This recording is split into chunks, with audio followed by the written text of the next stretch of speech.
كيف حالكم أستاذتنا؟ أهلا بك عزيزي، من أي بلاد؟ أردن؟ اليمن. اليمن. نعم. أول مشاركة لدينا من اليمن. أهلا وسهلا. حياكم الله أستاذة.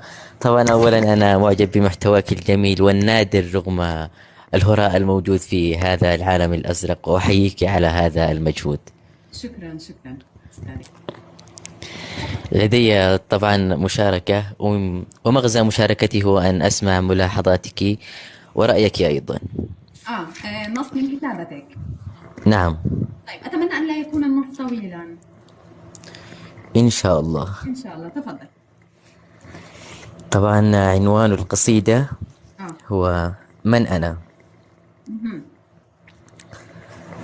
خيال الليل يسكن في رؤاي،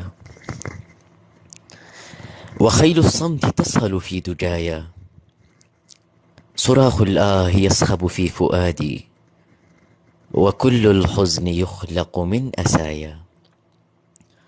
سؤال كشر الأنياب نحوي، ويسألني بعنف من أنايا.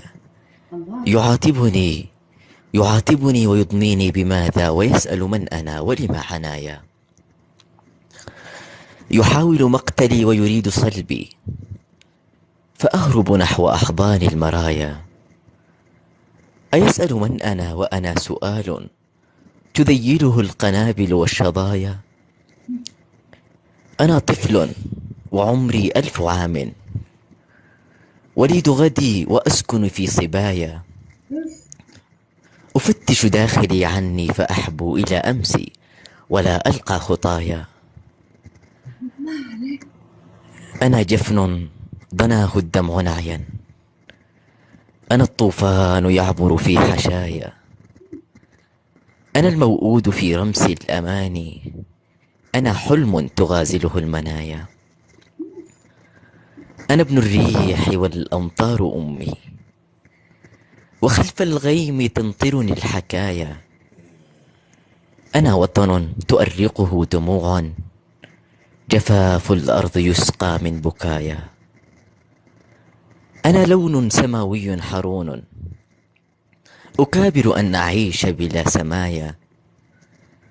أنا نجم تؤرقه الليالي، أنا ركن حبيس في الزوايا.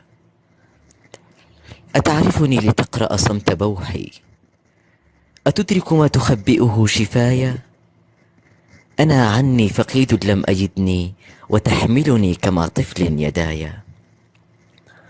أواري داخلي أوجاع قومي، وأحمل فوق أكتاف الضحايا. خفافيش المساء تنال صبحا، وصبحي مات حزنا في مسايا. وصبحي مات حزنا في مسايا. بسلامتكم. الله الله الله. خليك. وين رايح؟